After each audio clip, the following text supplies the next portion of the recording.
So in this video we are going to be continuing to take a look at a scenario where civilization starts over.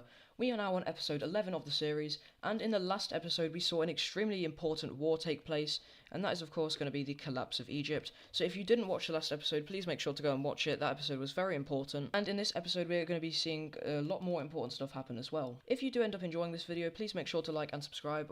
This is a pre-recorded video, so as of right now we haven't got to 1,000 subscribers, but if we still aren't when this video is posted, please make sure to like and subscribe so we can get there. And yeah, let's begin the video. So, we are going to be beginning over here in the Baikal country because they are ready to launch something pretty major. After completing their ethnic or religious changing, because they aren't forcing the people out or killing them unless they refuse to change to this religion, but yeah, after converting people to this religion, they are now going to be continuing their conquest. They quickly move around the Caspian Sea and colonize all of this land, and now some of these countries are starting to feel very silly that they left this alliance, as it could have protected them, and I imagine Caucasia is feeling the most stupid because FBI, open up! The Baikal country is here, and an invasion is launched. Yeah, okay. So these guys are knocked out extremely quickly, and we see the Baikal country continue their process of forcing a religious change, and it gets to the point where the offshoot of this orange religion completely dies off. Yep, there are now no areas of the world that have a majority of that light red religion. Very bad for them. We do not care. Now, of course, there are still some people who exist, probably in the main orange area with that religion. However, it's not the majority in any areas. But then the Baikal country is probably going to do their most ambitious thing so far. Now, seeing the orange religion as their primary focus, these guys are the main enemy that we should be converting to our religion, they are going to be launching a pretty big invasion. And that is going to be a combined invasion of Ukraine and Green Russia. So, the Baikal country launches their forces straight into Ukraine. Ukraine was not expecting this. Quickly, the capital is captured, which is very bad because the orange religion values this capital very highly. They see Crimea as sort of a holy land, and the Greeks especially, they are very angry about this, as in their religion, this orange religion right here, Crimea is seen as a very important place. It's seen as a holy place, so yeah, this is very bad. So after their invasion of Crimea goes very successful, they are going to be launching an invasion of Green Russia, as I said, and this guy is going to quickly fall. And from here they will continue on. These guys who just lost land to Crimea in the last episode, they do not want to get it back. The reason this is because they think if they invade this land, it could lead to some sort of conflict with the Baikal country, and they just don't want that. I mean, just look at the size difference. So yeah, all of this land is going to be going over to the Baikal country. And when they meet the border of Greece, they see something pretty interesting. They see that the Greeks have, completely fortified this border. They know that it's not safe to have an undefended border with these guys. And the Greeks are now going to be planning something, and that's going to be the re-liberation of Crimea. However, unfortunately for them, that's not going to happen this episode. So in this peace treaty here, we can see that the Baikal country is going to be completely annexing these guys. No mercy for them. Okay, so I've just really quickly updated this religion map, so we can see what the Mongolians are doing. So, the Baikal country, they're going to continue their religious changing process. I guess that's what I'm going to call it. God damn, that was racist. And it's going to go so well that most of this orange religion right here is pushed back all the way. And then something happens that's going to infuriate the members of this orange religion. The Baikal country is going to go down to Crimea, and they're going to forcefully convert these people to their religion. And that's not going to go well, because as I just said, Crimea is seen as a very holy place to this religion. So yeah, very bad for that. And from here, the rest of this orange religion is going to come under the control of them. And they decide that they're not going to do this light religion yet. They decide to just leave them alone for now. But yeah, so that is going to start to cause a lot of rising tensions between the orange religion, pretty major Mediterranean religion here, and the Baikal's religion. Next up, we are going to be doing our daily Japan update. So, this is going to be a pretty interesting one, as we're going to see a new country form, and that is going to be from Korea. So at the minute, Korea is having a very large amount of instability, and this Japanese colony is going to break away and form their own country. So yeah, that is going to be our daily Japan update for today, a pretty simple one. Next up, we're going to be seeing the Indonesians continuing their conquest into Papua New Guinea, although it's not really a conquest, they're kind of just building settlements up here. And to add on to this, we see further exploration by the Baikal country into the Himalayas. And now they kind of know what's going on down here with the Indian nations, and they are looking like they might be the next target. Luckily for them, though, the Himalayas are kind of a natural boundary, so these guys are safe for the most part from the Baikal country. Speaking of the Baikal country, they're going to be doing a bit more expansion, taking all of this land right here. Not too much land, but it is still quite notable. But now we're going to be seeing a war take place in Europe.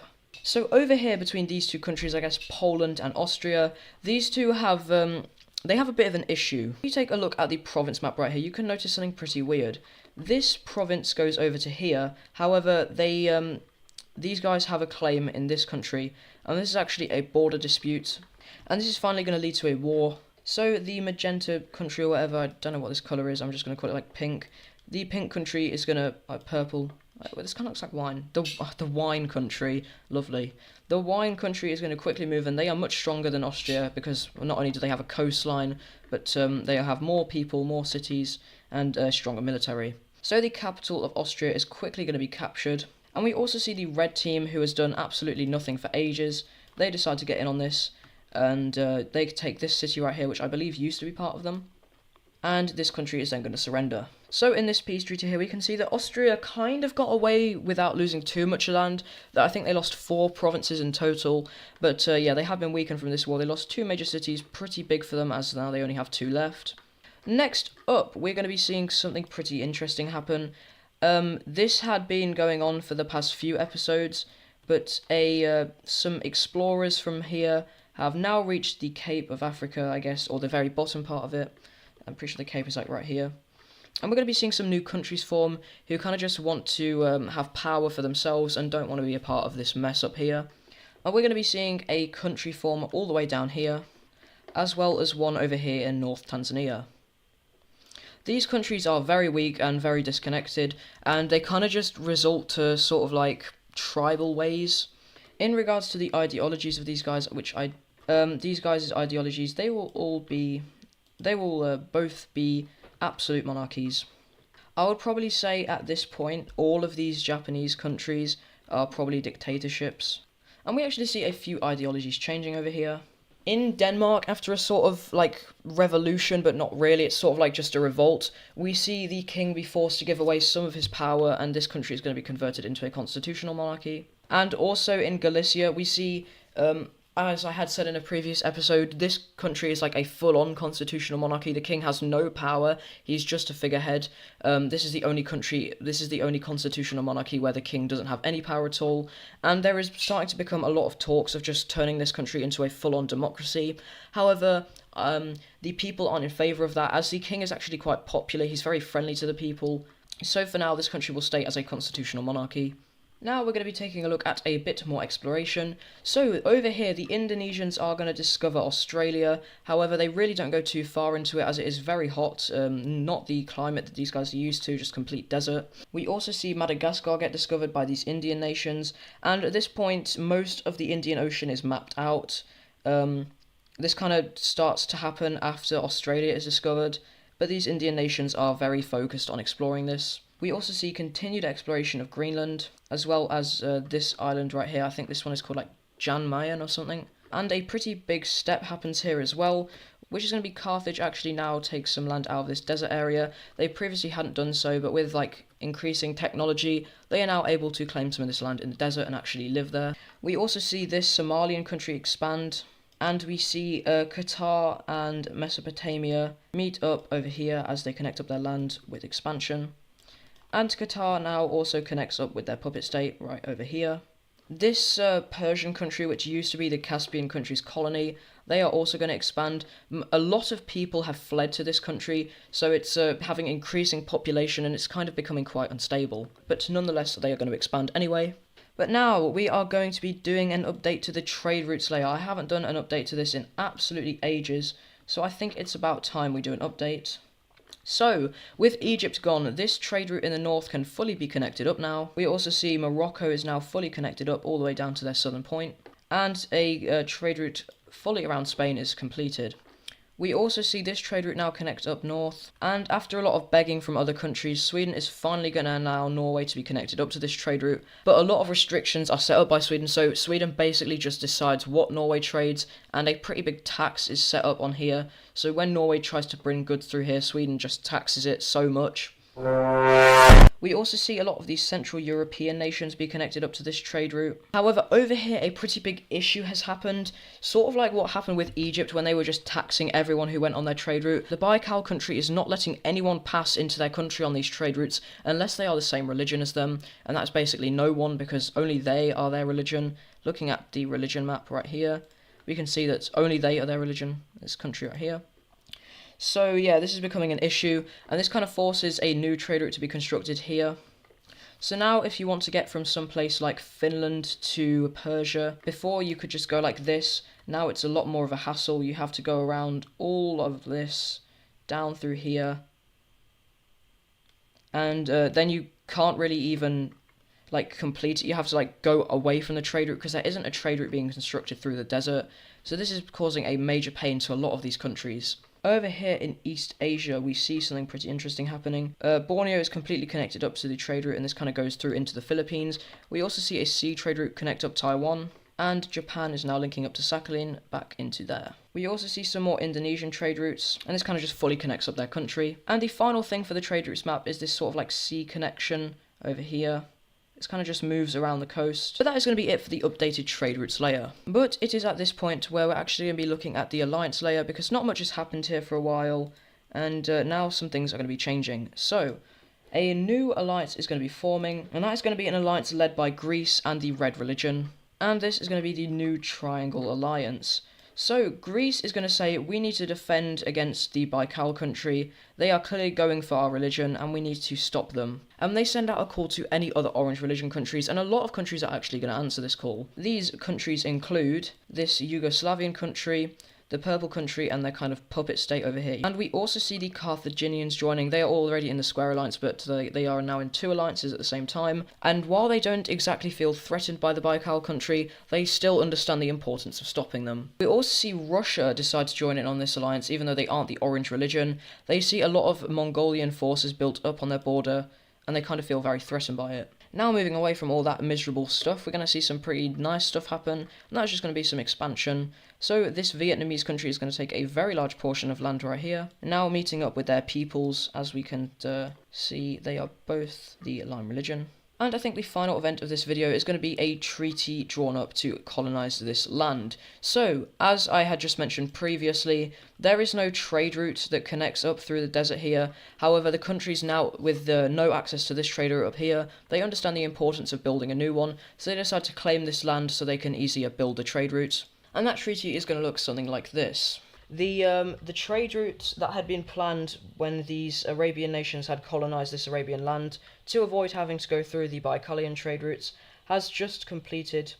It passes through these major cities right here and connects up with the capital of Mesopotamia, which is starting to become quite a big hub for these trade routes, and the Baikal country is kind of getting annoyed about that. To add on to this, we see a trade route come down from the Sinai Peninsula into this Arabian country, across the desert and into Qatar, as well as this Somalian country having more of their land connected, and this Finnish country has had their capital connected up here. To add on to this, we see a connection going kind of through the Alps and connecting up with the capital of Normandy. And in the Baikal country, a pretty big project is started, and that is going to be connecting their European trade route areas with the Asian areas. And this is kind of started after a trade route is built through Korea into the Baikalian Empire. So this is a pretty big project that these guys are working on. But next up, we're going to be moving right along to our religion layer, because a new event is happening that hadn't taken place before, and that is the Baikal country actually starting to forcefully change the religion of this light blue religion. This is something they hadn't previously done.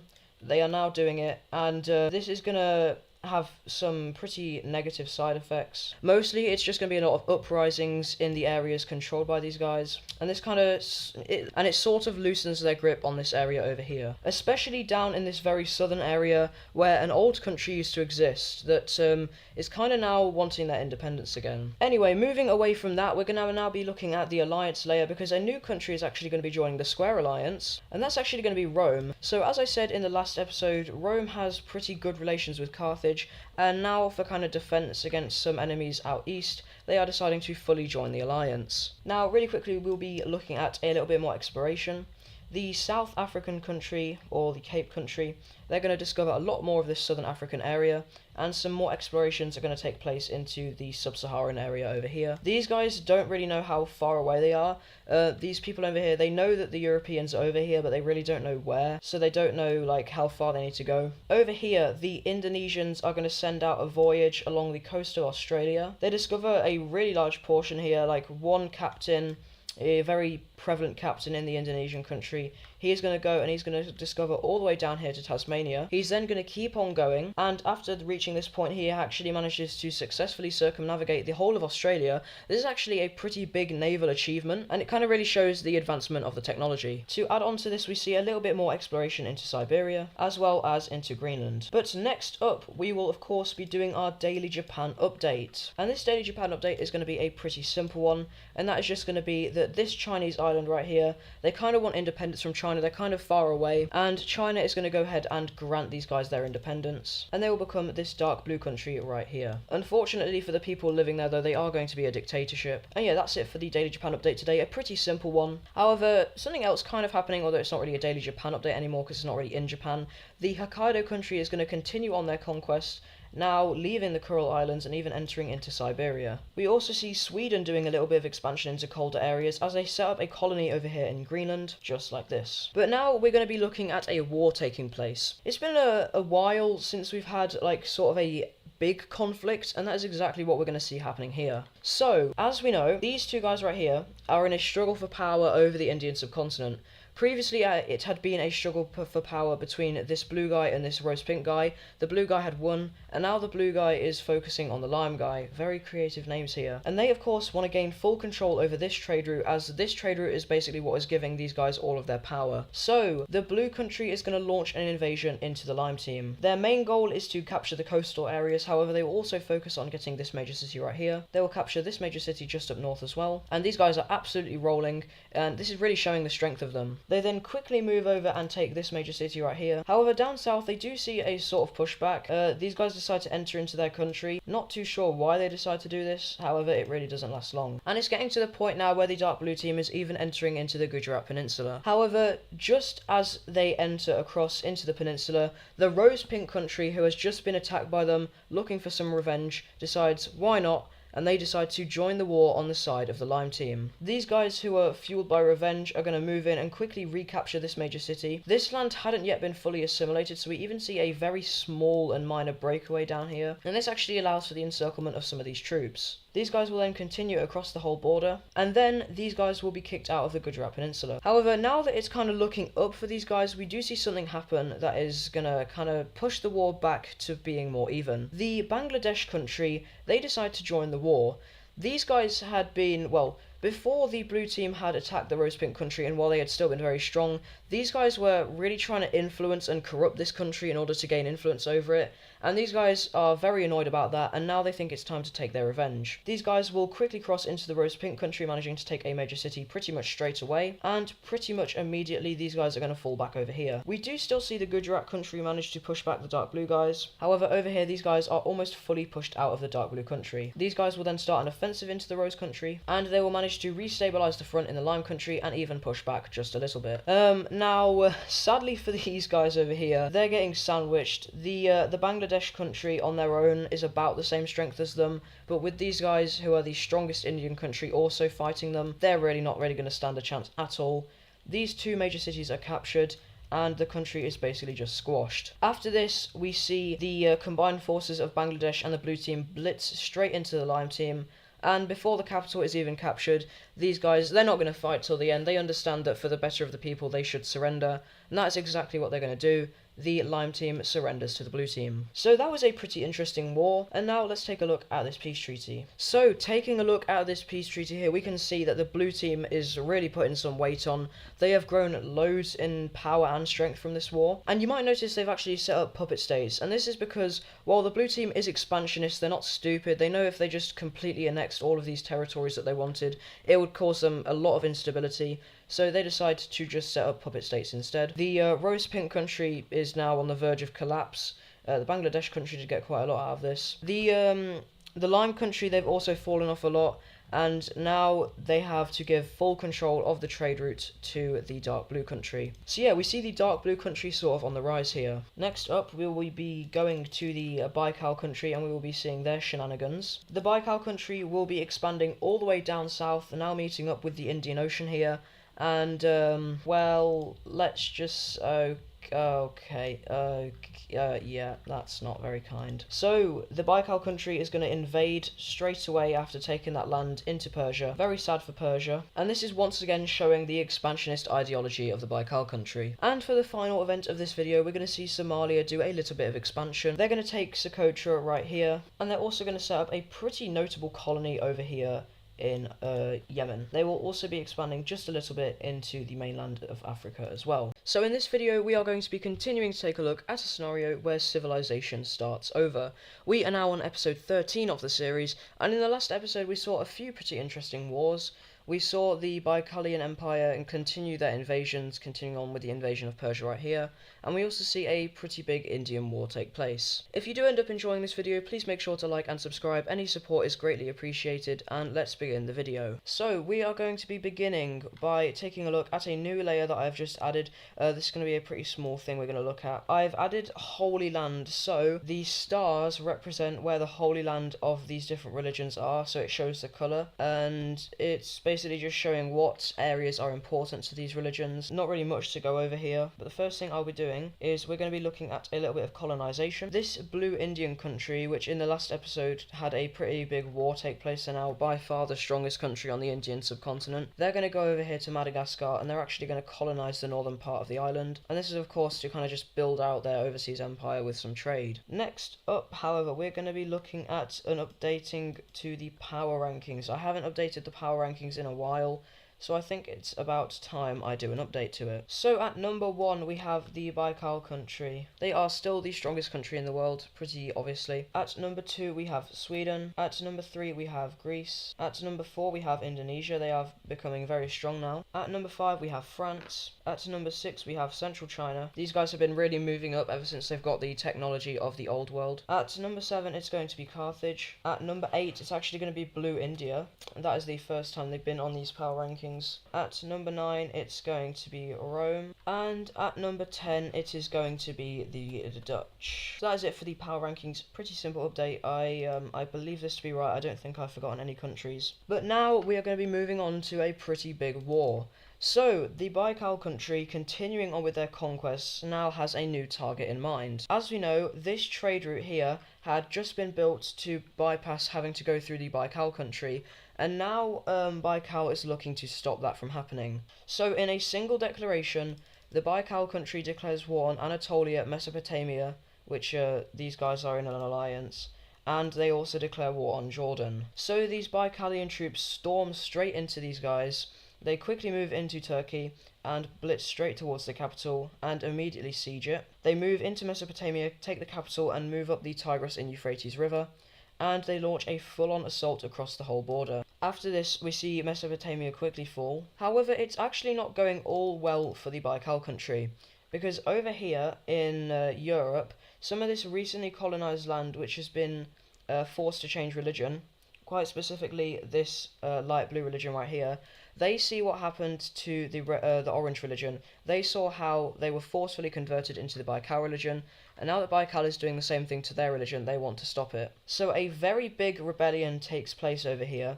This is a light blue religion rebellion, and it quickly takes power in these light blue religion areas. This creates a little bit of a pushback down south. We see Jordan take advantage of the confusion on part of the Baikal country, and they launch an invasion into Mesopotamia. We also see Anatolia actually win the siege of their capital. However, over here the Baikal country is managing to make some pretty staggering gains as they take all of this land right here, and even invade into Jordan. This rebellion over here, it kind of takes a little bit more ground before getting just absolutely destroyed. It's just some rebellion going up against the entire Baikal military, and this also creates the process of the Baikal country furthering their religious changing into this area. Moving back down south, we see Turkey is cut in two as this major city is captured, and the Baikal country continues their advances. At this point, the Square Alliance and the Triangle Alliance are sending in a ridiculous amount of aid to the Diamond Alliance and Jordan, and it is actually helping to some extent. We do see Jordan make a slight pushback after a lot of volunteer troops arrive, but the Baikal country, it's still strong enough to go against it. These two alliances would literally have to be in war against the Baikal country to make even a chance of them winning. So this area down here is going to fall. And shortly after this, the capital of Turkey is besieged and captured, and it surrenders. So that is a pretty big war for the Baikal country. They are obviously continuing on their expansion. And now let's have a look at this peace treaty. So in this peace treaty here, we can see that the Baikal country has annexed an insane amount of land. They now connect up with the Mediterranean, which is causing even more panic to the Square and Triangle Alliance. They fully annex Mesopotamia and almost fully take Jordan, and they take a very big chunk out of Turkey. Pretty much immediately after this, the Baikal country is going to start their religious changing process. They quickly go to this orange religion, which they believe is their main religious enemy. They believe it's a false religion that they need to cleanse straight away. And that is exactly what they do. Also going down over to here, this had already taken place. Persia had been invaded in the last episode, I believe.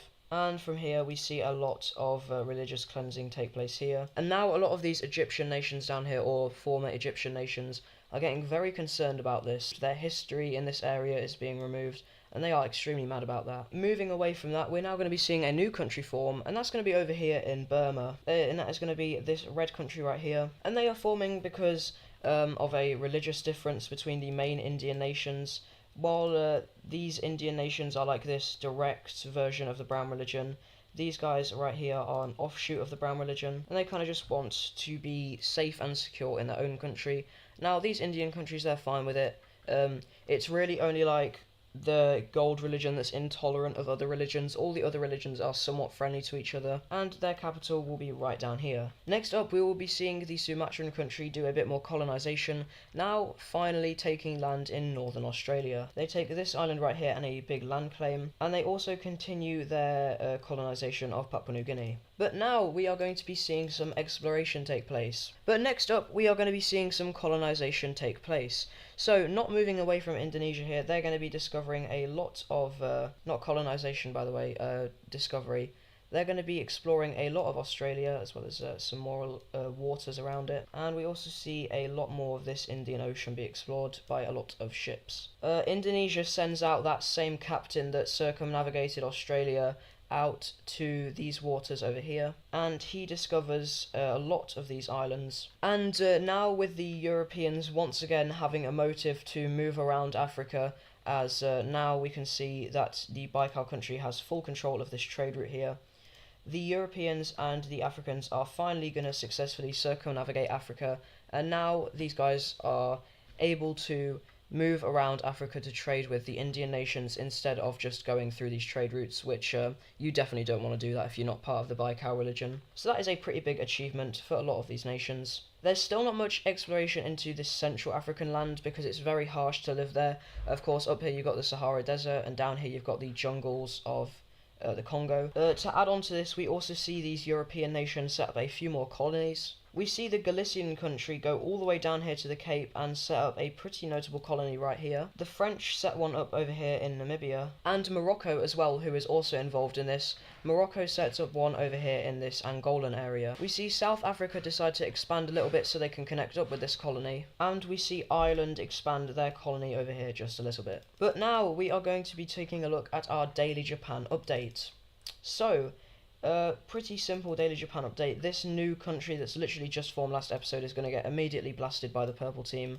They did not last long at all. But now we're actually going to be moving over to Europe, where we see the collapse of a country. And that is actually going to be Austria right here. So a few episodes ago they had got invaded by Poland, and ever since then they've really struggled to keep themselves together, and they kind of just break out into a revolution. So we see this light green group break away over here, and they quickly take control of the capital. After this, they move over and take this one major city, and this kind of really shows how struggling they are at the minute. They literally only have 2 major cities, they're very weak. And this new revolutionary government is quickly going to take control of the full country. So the revolution successfully manages to win, and of course, the revolution won. We're going to improve the rights of our people. Okay, never mind, we're going to become a dictatorship. Lovely. Now moving over to the Kola Peninsula, we're actually going to be seeing a new country form up, and that is going to be this country right here. And we're also going to see the Hokkaido country colonize a little bit more of this Siberian land. The Baikal country now is going to colonize some more of this like Central Asian Chinese land right here. And now they are starting to put a lot of forces on their European borders. We also see something obvious happen, and that is going to be a few new countries joining the Triangle Alliance, and those countries joining, like I said, are pretty obvious. And that is of course going to be Turkey, Jordan, and Qatar. Now in the peace treaty these two hadn't been banned from joining the Triangle Alliance, and this is kind of a mistake by the Baikal Empire, as they had maybe been looking to invade them again, maybe gain access to Egypt, but now they can't really unless they want to fight a massive war. Moving over here to Africa, we're actually going to be seeing a new country form up as well, as a lot of Africans are now deciding that they're going to set up their own country, and that is of this pink religion right here. And that is going to be this sort of like, I guess, Mozambique country. When they form, they're also going to exploring a little bit of this land right here, and they will be looking something like this. And for the final event of this video, we're just going to be doing a little bit of an updating to the trade routes layer. So this red country is going to do a pretty smart thing. They're going to connect themselves up to this Indian trade route network, and then that makes it so that they're like the bridging point between these two trade route networks, which have just been connected up. We also see the Baikal country now move on their trade route that they have been working on. They move it through a lot of these major cities, and they actually make a lot of progress on it. They move this branch over here to their capital, who they plan to be a pretty big trade hub. So we are going to be beginning with our daily Japan update, because there are a few other important things I want to get done, so I think we should just get this out of the way. So this is actually going to be a pretty major daily Japan update, because the Hokkaido country is launching an invasion of the beige one. Over the last few episodes, the Hokkaido country has been expanding into Siberia, and now they're looking to expand into an area with a bit more population. They launch an invasion and land on this island right here. They continue south and take one major city right here. And after this, the country just falls. We also see the orange country getting on this. And let's have a look at this peace treaty. So in this peace treaty here, we can see that the country has actually been pretty evenly split up. The orange country is kind of known to bully other nations around, but they actually have quite a bit of respect for the Hokkaido country, so they allow them to get all of the land that they should have. Next up, we're going to have a look at a little bit of expansion taking place, and that's going to be over here in Australia first. We see the Indonesian country take a pretty large chunk out of this northern Australian part, as well as on the coast of Papua New Guinea. They then take a tiny bit of land in Southeast Asia, however they're really not too bothered on taking land from this area. And we also see this dark red Burma country take a little bit of the coast down here. I think the final bit of expansion we're going to see is this Bangladesh country. They're going to take a little bit more of their surrounding area. And yeah, I think that'll be it for expansion. And now let's have a look at some exploration. So this same Indonesian captain that discovered a lot of these Pacific islands over here, as well as circumnavigated Australia, he is going to continue on his voyages, and he is going to move over here south, and he is actually going to be discovering New Zealand. He is then going to make a pretty bold decision, and that is, instead of moving back the path he knows, which is down here, he's instead going to attempt to use one of his newer inventions, which is the compass, to actually find his way back to Indonesia. And it's actually going to work very well. He manages to go through this unexplored water and make it back to his homeland. And yeah, he's starting to become quite a popular figure. But now we're actually going to be taking a look at a war. So in the last episode, we obviously saw the Bangladesh country and this Central Indian blue country team up to go after this mint country and the rose country. And now the Bangladesh country is going to be continuing on with their expansion. And now they're going to be going after this dark green country right here, which is one of the weaker ones. So they will quickly be launching their invasion, capturing this major city right here, and then they will be moving towards the capital. The capital is going to quickly fall, and from here we're going to see a peace treaty be signed. So taking a look at this peace treaty here, we can see that the Bangladesh country has taken a very large chunk out of this green country right here, even taken their former capital, and they turn the rest into a puppet state right here. But next up, we're actually going to see something pretty interesting happening, and that is a country is going to join this Star Alliance. And that is actually going to be this new Kola country right up here. They are looking for protection, and Sweden looks like someone that could help them out. Also, they're kind of in a bad spot, and they think that Sweden could help them out with that as well. But now we're actually going to be seeing a very important event happening. So as we know, the Europeans, who are still trying to trade with these Indian countries, now that they have been blocked off from moving through these Middle Eastern trade routes, successfully circumnavigated Africa. So now, instead of going through this area, they have to go all the way around Africa to get to India. This is still a very slow process, and it's almost worse than having to go through the Baikal country. So we actually have something happening. A Danish general is going to go over to the President of Ireland, and he's going to go over and say, I have an idea. I believe that because the Earth is round, if we just go across here we will land in India or in East Asia. The King of Ireland is going to think about this, and this is sort of something that happened in real life, obviously, with Christopher Columbus, but he's actually going to reject this proposal. The Danish sailor, who is a bit sad by this, he's going to go over to the King of England, and he's going to propose the exact same thing. However, the King of England's reaction is going to be a bit different. He is actually going to accept this proposal because moving around Africa is a bit of a nasty chore just to get to India, so he thinks that if he just goes this way, he'll probably land somewhere near Indonesia, and then from there he can just go straight into India. So the King of England is going to grant this Danish sailor a few ships, not too many but a few, and he is going to set off. They're going to use the Azores as a base of operations. Heard about that Indonesian guy who used a compass, and he actually has one for himself, and he is going to use it to try and go as straight as possible, because they believe they're on the same latitudes as India. He is going to go straight on, and a few storms and stuff are kind of just going to blow his path around. But eventually, he is going to make a landing right here in Massachusetts. This is seen as very successful, and he's celebrating because he thinks, oh great, we're in East Asia right now. He is going to explore around just a bit, and he's kind of confused because he doesn't meet any people. Knowing that Japan exists and a very prevalent nation on there is called Hokkaido, he is going to call this area Hokkaido because he thinks that's where he is. Yeah, so this area is going to be called like Hokkaido, which is going to be a bit confusing. But he is going to explore around just a bit more, and then he meets up with this lake, and he believes it's the ocean on the other side of Japan. So from his point of view, he believes he's on an island right now, and this is like how thick Japan is. So he believes he landed in some place like right here, and now he's over here. That's kind of like what he's thinking. So the English are going to set up a very small colony right over here in Massachusetts. And after not meeting anyone, he is going to go ahead and return back to England. He's going to leave a few people here to settle this area, maybe 100 or so, and he's going to return to England to report his findings. When he arrives back, the King of England says, okay, maybe you just need to search around a bit more, and we're happy that your plan was successful. So he's going to send the sailor back with like 30 ships, very big parts of the English Navy.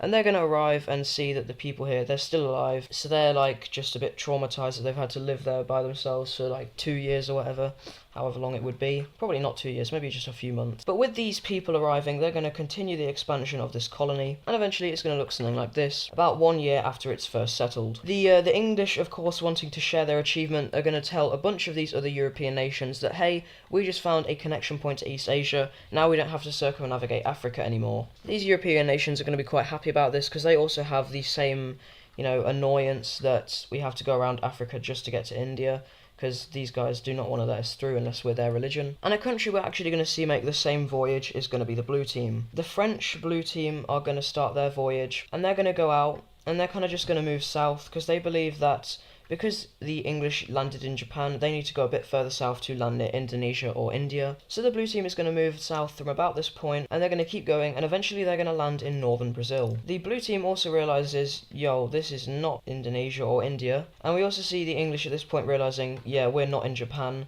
because they explore around a bit more, and they're like, this is not an island, this is definitely a mainland. And they explore around this much. And now a few other countries are becoming quite interested in what's going on. However, something has just happened that is going to completely change what these European nations think.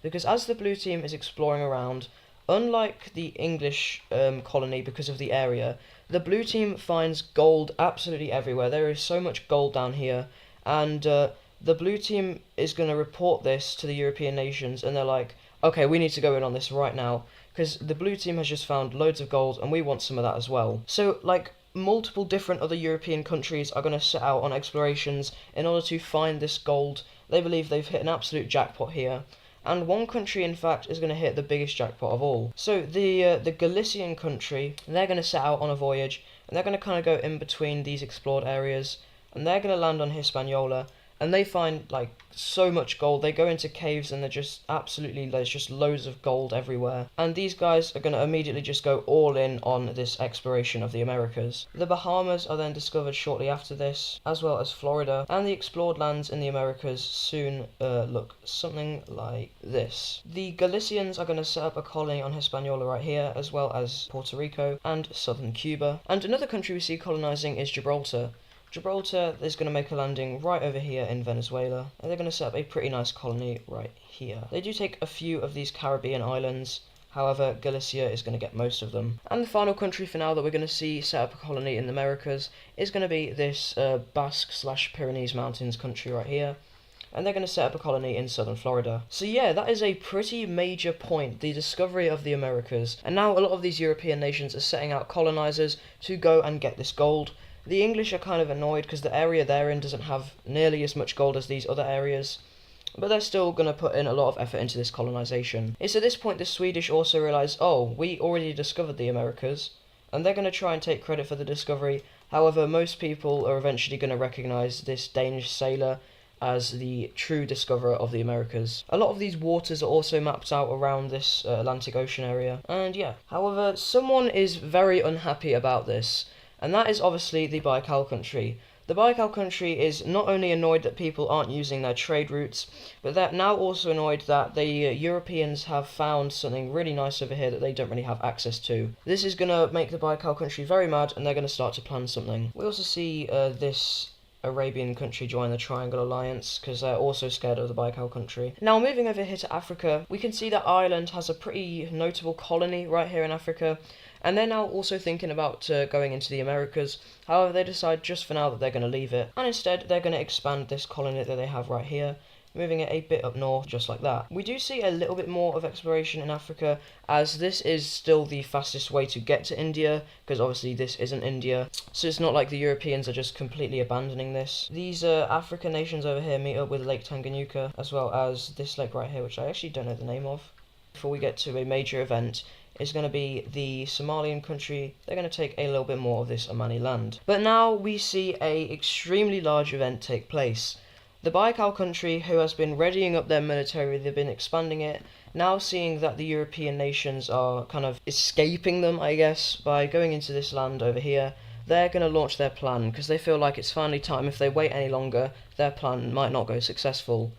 And that plan is going to be a war with the Triangle Alliance. On the 1st of January 1281, the Baikal country is going to move their troops into Russia. These troops are going to storm across the border, quickly capturing this major city, and shortly after this, the Triangle Alliance, who is absolutely not ready for this, is going to declare war on the Baikal country. They will capture this major city right here and now begin the encirclement of this capital. It's at this point, however, where the Triangle Alliance is ready to go to war with the Baikal country. The Baikal country, knowing that this meant a war with the Triangle Alliance, they were ready in some points. Like in Turkey, the capital is pretty immediately captured, and these guys are immediately blitzing across the Anatolian Peninsula. Down south over here, we see Qatar make a very minor push, however it's stopped quite quickly.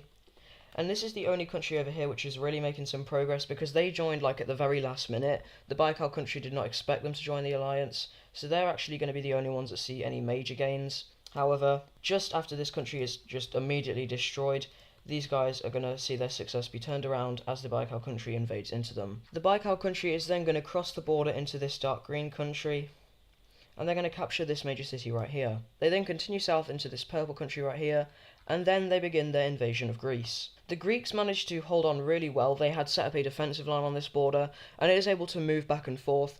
So when the Baikal country reaches about this point, the Greeks just completely fortify this border.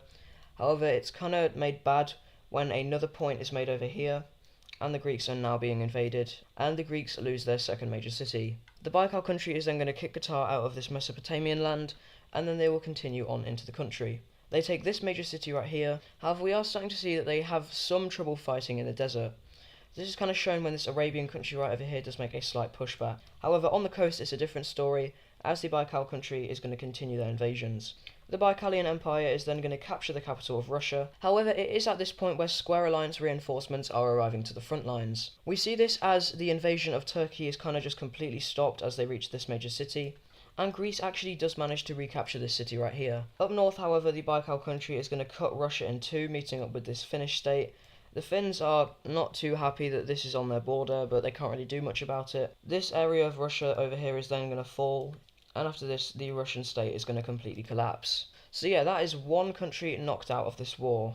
The Baikal country is then going to continue on their onslaught down south into this green country, now rapidly approaching into this capital. Over here in Greece, however, we do see a lot of Carthaginian and Roman reinforcements arrive, and these guys are able to push back, almost completely liberating their country. We also see Egypt actually decide to join the Triangle Alliance, and this is pretty interesting because Egypt had been an enemy of a lot of these countries before. However, Egypt, after seeing that their religion is being forced out of their homelands, is going to join this war in order to kind of help out. Egypt is going to make a quick push into this, and this is actually going to alleviate some stress, and it's going to allow the Greeks to push back over here. Over here in the green country, however, their capital is captured by Baikal, as well as this city right here. From here, Baikal is going to continue their invasion into this purple country, now aiming to get this blue country out of the war, as a lot of reinforcements are moving through this country, obviously through land, being in Rome and Carthage. Troops are shipped to the Italian peninsula and then moved through this country. So this is going to make these guys push a very large amount, and now they're even on the doorsteps of this country right here. They will begin their invasion. However, down south we do see a slight pushback by the Greeks. Over here in Arabia, this light blue country has their capital captured, and a lot of this Arabian land does fall. We also see Egypt actually now making some gains, kind of just chasing behind these guys. However, this land over here is pushed back. But Egypt is still a pretty strong country, and they're able to make some gains up here. They even then cross into core Baikal land, and this is accompanied by a full-on assault by Greece. However, sadly for the Triangle Alliance, this green country is going to completely fall, and now this purple country is kind of just going to have to be occupied by Greece as they do surrender. However, the Baikal country is now going to reorganize their military from after taking Russia. There's a lot of just troops garrisoning here, and this is going to allow them to make a full-on assault.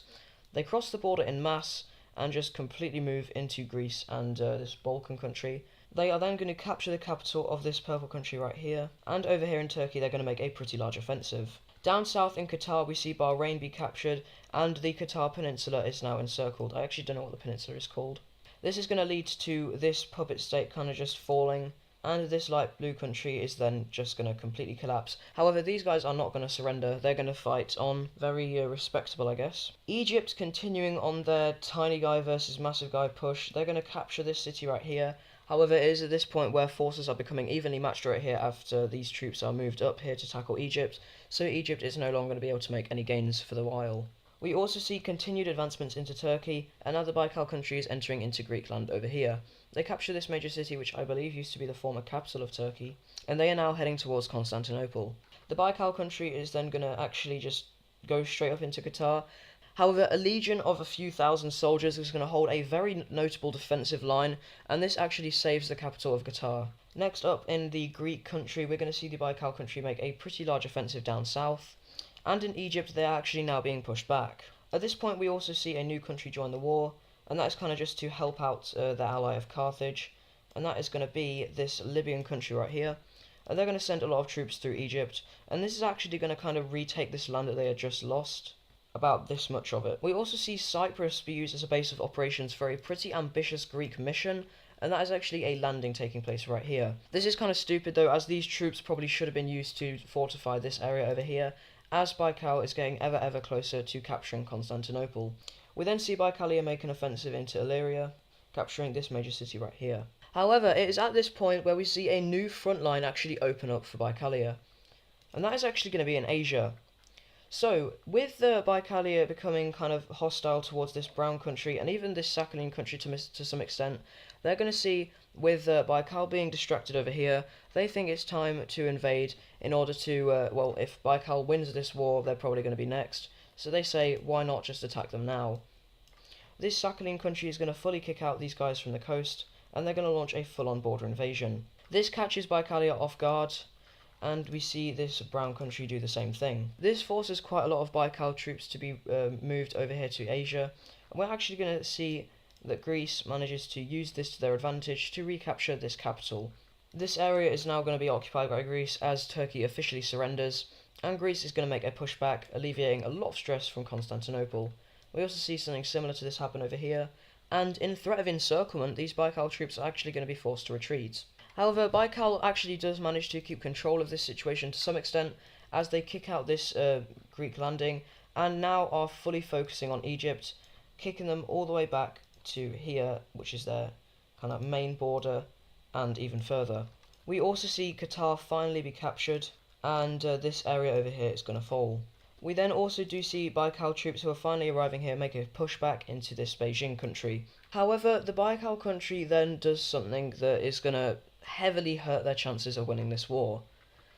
In Russia, with troops still garrisoning this area, there's going to be quite a few on this border of the Baltic country.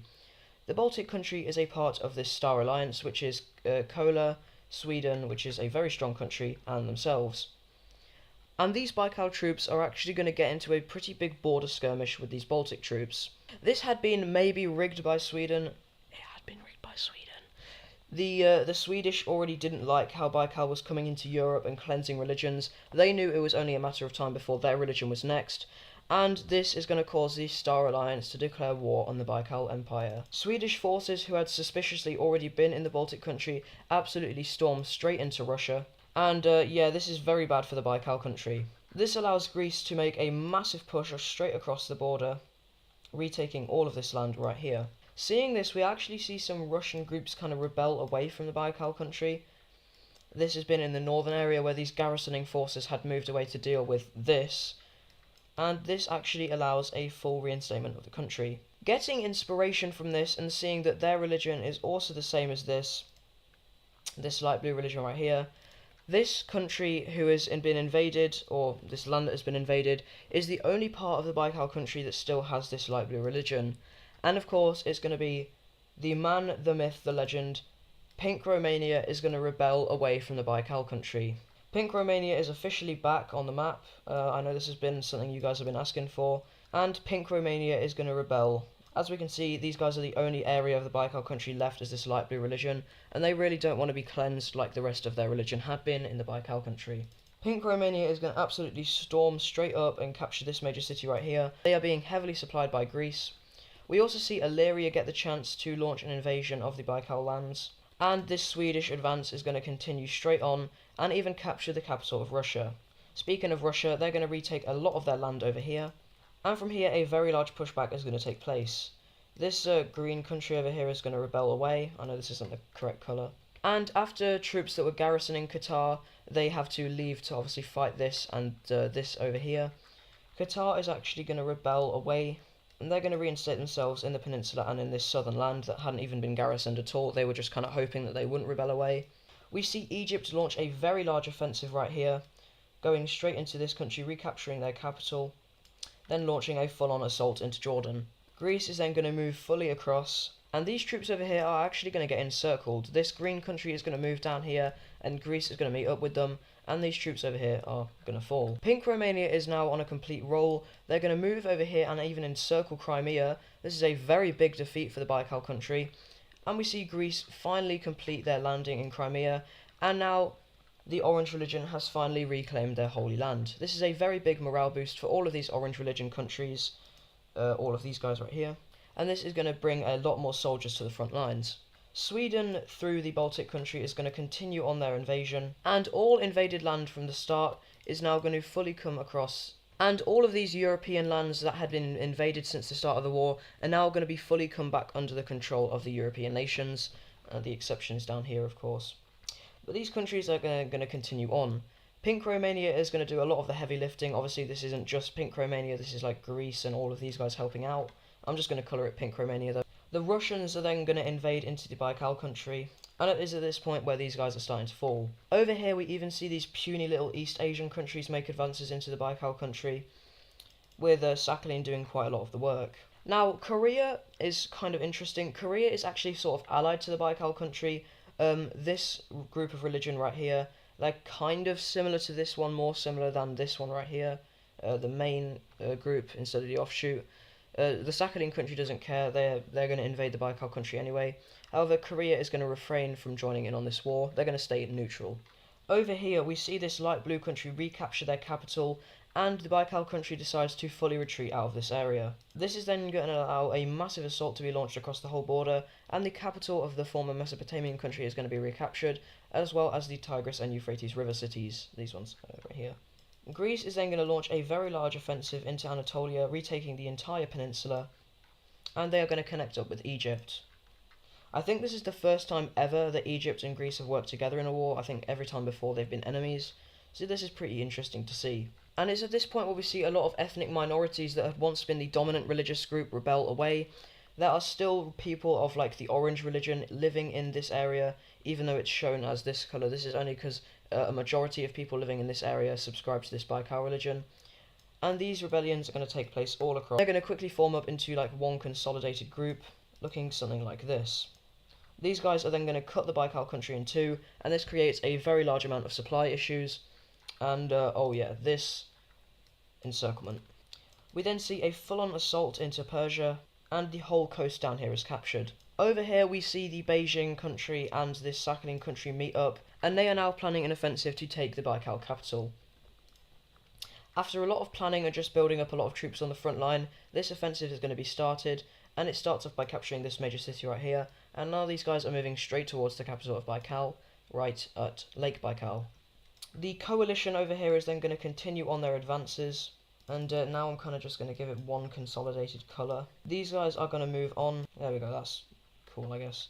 These guys are going to move on, and they're going to capture a lot of these cities, and they're even going to recapture, and this is a pretty big win for them, this original Caspian area, and this is where the Baikal conquest had begun with the invasion of this Caspian country.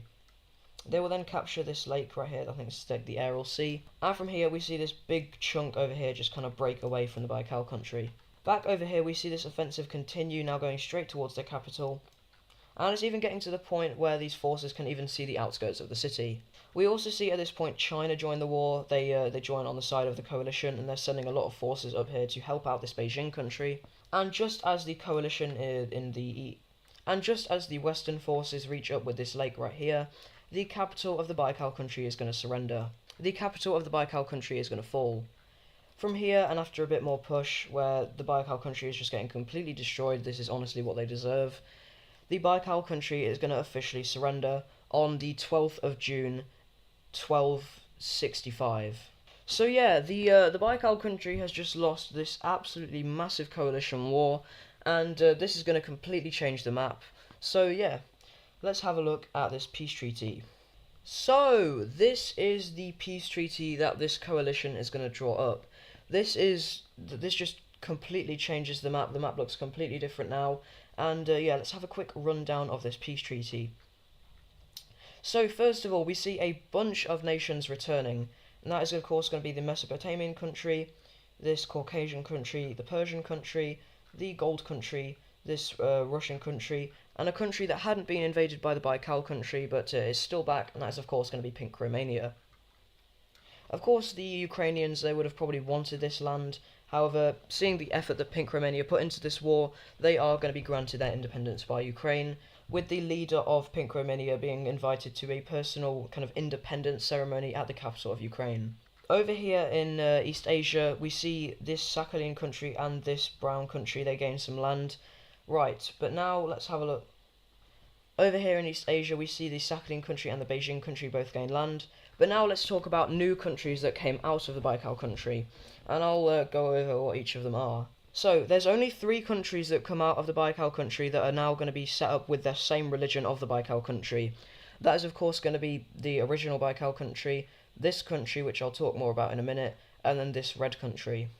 The rest of them are being put in place with the religions that they used to have. The first new country is this country right over here. This subscribes to the orange religion. The religion map, I haven't updated it yet, but I will soon.